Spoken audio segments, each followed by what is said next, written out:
MOS আনন্দময় বর্মন সহ আমাদের উত্তরবঙ্গের ভারতীয় জনতা পার্টির অনেক বিধায়ক বৃন্দরা এখানে এসেছেন, যারা কোচবিহার, আলিপুরদুয়ার, উত্তর দক্ষিণ দিনাজপুর, জলপাইগুড়ি ইত্যাদি জেলা থেকে নির্বাচিত। এনারা আমার কাছে বিধানসভাতে টাইম চেয়েছিলেন। আমি 5:30টায় টাইম দিয়েছিলাম, কিন্তু আমার একটা প্রোগ্রাম থাকায় খানিকটা বিলম্ব হয়েছে। এরা আমার কাছে এসেছেন যে কিছু মানুষ বিশ্ববন্দিত আমাদের পরম সম্মানীয় নেতাজি সুভাষচন্দ্র বসুকে কেন্দ্র করে দু একজন প্রকাশ্যে আর অনেকে বলবো না, গুটি কতক নেতাজি সুভাষচন্দ্র বসুকে একজন প্রকৃত দেশপ্রেমিক ও ভারতবর্ষের স্বাধীনতা পাইয়ে দেওয়ার ক্ষেত্রে প্রধান স্থপতি হিসেবে প্রত্যেকেই স্বীকার করে, আপামর মানুষ। আমরা এই বিষয়ে লক্ষ্য রেখেছিলাম। আমার সঙ্গে ডিজিপি সিদ্ধিনাথ গুপ্তাজি রয়েছেন, ADG law and order Ajay Ranade রয়েছেন। আমরা পরিষ্কারভাবে আমাদের সাইবার সেলকে ইনস্ট্রাকশন দিচ্ছি। মিস্টার সঞ্জয় সিং আছেন ডিজি সাইবার, এবং ওখানে অশোক প্রসাদও আছেন, তাকে ডিজিপি সাহেব নির্দেশ দেবেন যারা সোশ্যাল মিডিয়াতে পশ্চিমবঙ্গের অধিবাসীরা নেতাজি সুভাষচন্দ্র বসু সম্পর্কিত অপমানজনক মিথ্যা অপপ্রচার করার দুঃসাহস দেখিয়েছেন, তাদের বিরুদ্ধে সরকারি ব্যবস্থা নিক আজকে উত্তরবঙ্গের বিধায়ক এবং মন্ত্রীরা মুখ্যমন্ত্রীর কাছে দাবি করেছেন। আমি এনাদের দাবিকে সমর্থন করি, এবং মূলত যারা এসেছেন উত্তরবঙ্গের তারা সবাই রাষ্ট্রবাদী, দেশপ্রেমিক এবং সনাতন সংস্কৃতিতে বিশ্বাস করেন এবং রাজবংশী সম্প্রদায়ের মানুষ। এরা প্রত্যেকে চান যে পশ্চিমবঙ্গ সরকার, পশ্চিমবঙ্গের পুলিশ কঠিন এবং কঠোর ব্যবস্থা নিক। যেখানে অভিযোগ আমরা পেয়েছি ভারতীয় ন্যায় সংহিতা অনুযায়ী সেকশনে কেস হবে।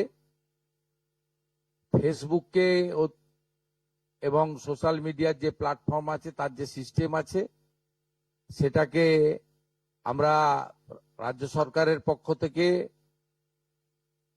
সোশ্যাল মিডিয়া প্ল্যাটফর্মেও তাদের বিরুদ্ধে ব্যবস্থা নেওয়ার জন্য লেখার ব্যবস্থা করছি, এবং নির্দিষ্ট ধারাতে গ্রেপ্তারিও শুরু করার জন্য পুলিশকে নির্দেশ দেওয়া হচ্ছে।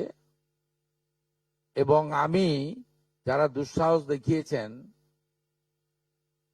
তাদের কাছে অনুরোধ করব, অনুরোধ ঠিক নয়, পরামর্শ দেব। একদিকে তো পুলিশকে আমি নির্দেশ দিলাম, অন্যদিকে বলবো যে তারা যে দুঃসাহস দেখিয়েছেন এই দুঃসাহস ভালো না,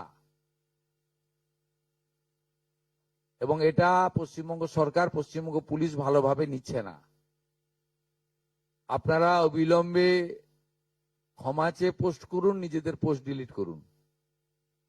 ডিলিট করে দিলেও যে ছাড় পাবেন তা নয়, নির্দিষ্ট সেকশনে পুলিশ ব্যবস্থা নেবে, এবং ব্যবস্থা নেয়ার ক্ষেত্রে পুলিশ নিজেরাই সিদ্ধান্ত নেবে, ওখানে আমরা কোনোভাবে হস্তক্ষেপ করব না। তারা আইনে যা যা সেকশন আছে সেটার মধ্য দিয়ে করবেন। আমি ধন্যবাদ জানাবো আমাদের উত্তরবঙ্গের এতজন বিধায়ক, তারা যারা রাষ্ট্রবাদ এবং দেশপ্রেমের পক্ষে লড়াই করেন, তাদের পক্ষ থেকে এই ধরনের একটা প্রস্তাব বা দাবি মুখ্যমন্ত্রীর কাছে তারা করেছেন, এই জন্য তাদেরকে ধন্যবাদ দেব। এবং আমাদের সরকার, পুলিশ অবিলম্বে কঠোর এবং কঠিন ব্যবস্থা নেবে।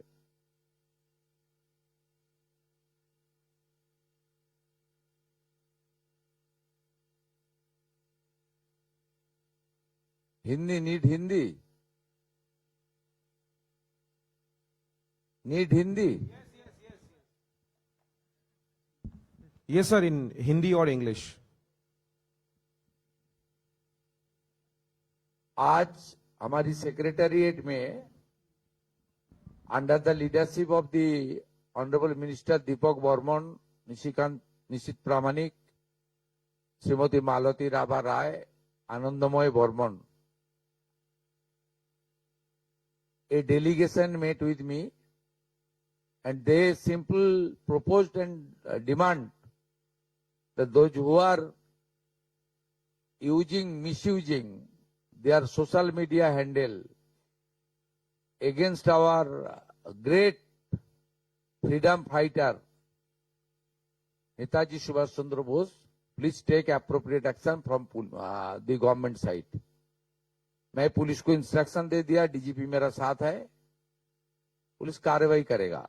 भारतीय न्याय संगति के अंदर जो जो है, हमारी साइबर डिपार्टमेंट को हम लोग बोल रहा है, जो करना चाहिए police will take appropriate strong action.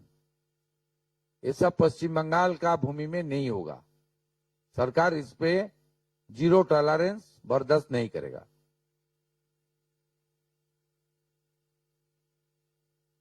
Any question?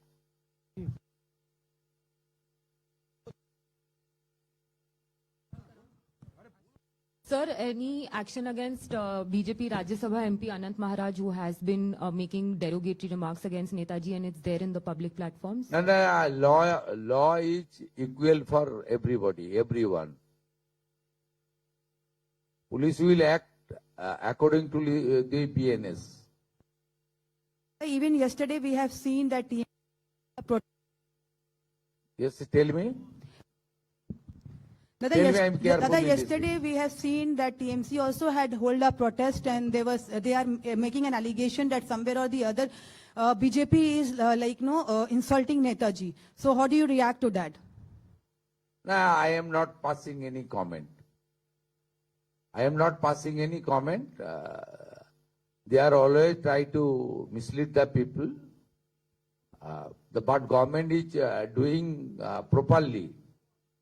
Police will act properly. Police will take appropriate action. Sir, is Joe Today also in Assembly House we declared that the every MLA Seva Kendra named by Netaji Subhash Chandra Bosu Seva Kendra. We always respect Netaji Subhash Chandra Bosu. Our Prime Minister also installed the Netaji Murti in Delhi, in Kartavya Path. You know it very well. The stand of the Prime Minister, stand of the BJP. दादा एक सवाल है, जो जिस तरह से आपने कहा कि सोशल मीडिया के थ्रू इस तरह का जो नैरेटिव फैलाया जा रहा है, क्या ये एक इंटरनेशनल एजेंडा भी हो सकता है? क्या इसके पीछे एक बड़ा प्लेटफॉर्म जो है यूज किया जा सकता है? क्या होगा, जो इंटरस्टेट जो इन्वेस्टिगेटिंग एजेंसी है वो तो देख लेगा। पश्चिम बंगाल का धरती से ये सब नहीं होगा। Police will act. एक तो फेसबुक से लेकर जहां जहां ये सब पोस्ट हुआ, बंगाल का लोग किया, उसको खिलाफ जो कार्रवाई होना चाहिए, एपी को पुलिस ने कम्युनिकेशन करेगा तुरंत। आज सेकेंड जिसका जिसका आया है, जिन्होंने ये सब पोस्ट किया है, उसके ऊपर पुलिस अरेस्ट भी चालू करेगा with proper section. Police will act properly and independently without any interference or intervention by any political party or any public representative. दादा अनंत हम महाराज जी हाल फिलहाल में देख रहे हैं कि अचानक जो है टेररिस्ट जो है ऑर्गेनाइजेशन बंगाल में अचानक बढ़ गया है कि आपको पता होगा कि एसटीएफ एक टेररिस्ट को भी अटैक किया, सस्पेक्टेड टेररिस्ट है। और हमने पहले अचानक भी नहीं है, ये कॉन्टिन्यूअस था। पहले पुलिस ने इसके ऊपर काम नहीं करता, अभी पुलिस एसटीएफ सब मिलके काम कर रहा है, इसलिए आपका पास जानकारी आ रहा है। ये लोग तो जा रहा है। पहले देखिए, पिछले 2 साल का इंसिडेंट देखिए, हरिहरपाड़ा में 7 सिख जो अरेस्ट हुआ, उनको आसाम एसटीएफ अरेस्ट किया, बंगाल एसटीएफ नहीं किया। जो जावेद मुंशी कैनिंग में अरेस्ट हुआ था, उसको कश्मीर एसटीएफ ने अरेस्ट किया, पश्चिम बंगाल पुलिस ने अरेस्ट नहीं किया। पहले दूसरा प्रदेश का पुलिस करता था, अभी पश्चिम बंगाल का पुलिस काम कर रहा है, यही फर्क है। ये सब लोग सीधा पाकिस्तान, सीधा तो बांग्लादेश जाने का मौका नहीं है। पाकिस्तान से कश्मीर में घुसा, कश्मीर से बंगाल बॉर्डर होते हुए बांग्लादेश जा रहा था। दादा अनंत महाराज यहाँ भी काम हो रहा है। Central state agency both are working together, central IB, state IB, BSF intelligence, state intelligence, STF, CID, local police, local BSF, all are working together. इसलिए ये सब आ रहा है आपका सामने, और आप लोग इसको ऊपर आप लोग न्यूज बनाने का काम कर रहा है। ये अचानक नहीं, ये चलता था, अभी खुलासा हो रहा है, एक्शन हो रहा है, यही फर्क है। দাদা অনন্ত মহারাজ নিয়ে যে অভিযোগ উঠেছে সেই ব্যাপারে পুলিশের কি অ্যাকশন হবে? আপনি যেটা ইংরেজিতে বলেন সেটা একটু আমি আলাদা করে কারোর নাম বলবো না, কাউকে হিরো জিরো করার জন্য বলিনি। পশ্চিমবঙ্গের, ভারতবর্ষে তো নিশ্চয়ই অন্য প্রদেশও একই ব্যবস্থা নেবে। পশ্চিমবঙ্গের মাটিতে, আমি তো পশ্চিমবঙ্গের মুখ্যমন্ত্রী, আমি পশ্চিমবঙ্গের কথা বলতে পারি। পশ্চিমবঙ্গের মাটিতে দাঁড়িয়ে পূজ্যপাত, প্রাতঃস্মরণীয় দেশপ্রেমিক, যিনি স্বাধীনতা পাইয়ে দিয়েছেন, সেই নেতাজি সুভাষচন্দ্র বসু সম্পর্কে যারা যেখানে অপমানজনক, অশোভন, কুরুচিকর, আপত্তিজনক যত রকম শব্দ অভিধানে আছে, এইসব খারাপ শব্দ প্রয়োগ করেছেন, সেটা কোনো প্রকৃত ভারতবাসী, রাষ্ট্রবাদী, দেশপ্রেমিক নাগরিক স্বীকার করে না। আমরা পশ্চিমবঙ্গের মাটিতে এটা করতে দেব না।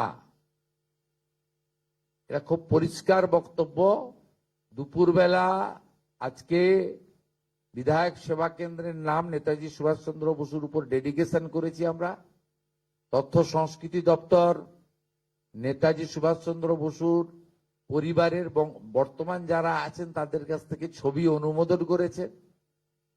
রাজ্য সরকার সমস্ত সরকারি অফিসে, সমস্ত সরকারি স্কুলে নেতাজি সুভাষচন্দ্র বসুর ছবি বাধ্যতামূলক করে নোটিফিকেশন করছে।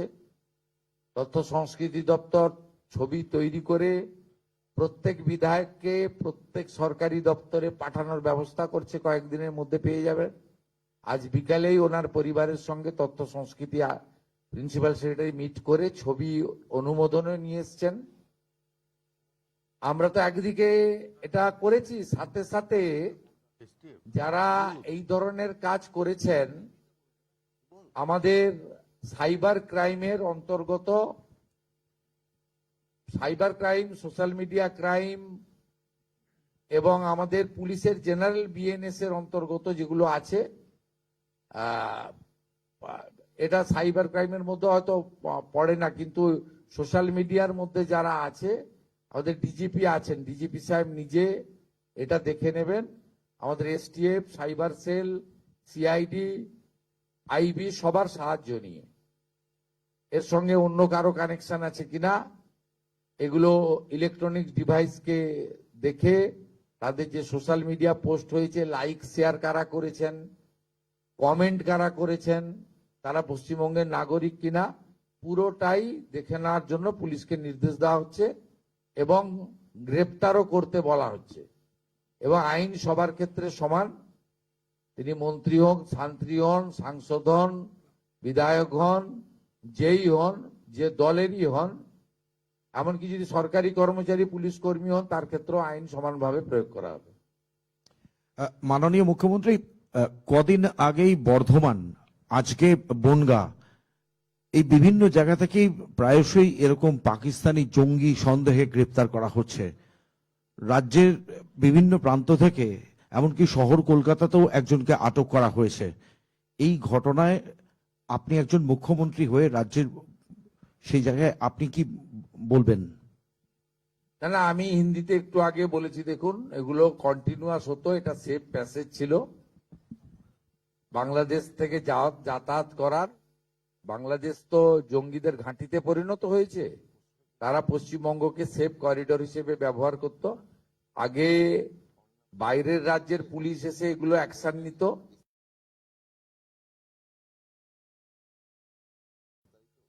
এনআইএ নিত, এসটিএফ কাশ্মীর নিত, এসটিএফ আসাম নিত। পশ্চিমবঙ্গের পুলিশকে করতে দেওয়া হতো না, এরা কম্পিটেন্ট পুলিশ। এখন পশ্চিমবঙ্গ পুলিশকে করতে দেওয়া হচ্ছে, তাই আপনাদের সামনে এগুলো আসছে। এবং এই ক্র্যাকডাউনের কাজ চলবে, কন্টিনিউ চালানো হবে এবং কঠিন কঠোর ভাবেই এটা চলবে। ঠিক আছে, আমাদের আরো মিটিং আছে। Thank you. তা মাননীয় মুখ্যমন্ত্রী, একটা অন্য প্রশ্ন করব। অন্নপূর্ণা ভান্ডার নিয়ে পরিষ্কার যে সিদ্ধান্ত, ওটার নাম অন্নপূর্ণা যোজনা। হ্যাঁ, সেইটা কি ওটা বলবেন? জেনে যাবেন, আপনি বলে দেওয়া হবে। 17 তারিখে টাকা ঢুকবে, তো 17 তারিখে ঘোষিত, টাকা 17 তারিখে পাবেন। তার ঝাড়াই বাছাইয়ের কাজ অন্তিম পর্যায়ে চলছে। আমরা বলে দেব কারা যোগ্য অযোগ্য বলে দেবো আমরা। মাননীয় মন্ত্রী মালতী রাভা রায় এবং অন্যান্য আধিকারিকদের নিয়ে কথা বলে জানিয়ে দেবো আপনাদের। আমরা তো আগেই বলেছি 17 তারিখ থেকে যোগ্য লোকেরা টাকা পাবেন, কোনো অসুবিধার কারণ নেই। কারণ আগের সরকার 500 টাকা দিতে কমাস লাগিয়েছিল, মাননীয় মুখ্যমন্ত্রী, মনে আছে নাকি? 2021 সালে 9 মাস লাগিয়েছিল, প্রতি মাসেই ভেরিফিকেশন চলতো। অতএব এসব বলে লাভ নেই, আমরা ঠিক যোগ্য লোককে দিয়ে দেব। আমাদের সংকল্পপত্রে কমিটমেন্ট আছে, যে যোগ্য মহিলা দিদি রয়েছেন, বোন রয়েছেন, যার পাওয়া উচিত 25 থেকে 60 বছর বয়সের, তিনি পাবেন অগ্রাধিকারের ভিত্তিতে। কোনো চিন্তার কোনো কারণ নেই, এতটুকু চিন্তা করবেন না। আমরা জুন মাসে 28 লক্ষ মহিলাকে দিয়েছি, আমরা জুলাই মাসে 1,19 লক্ষ মহিলাকে দিয়েছি।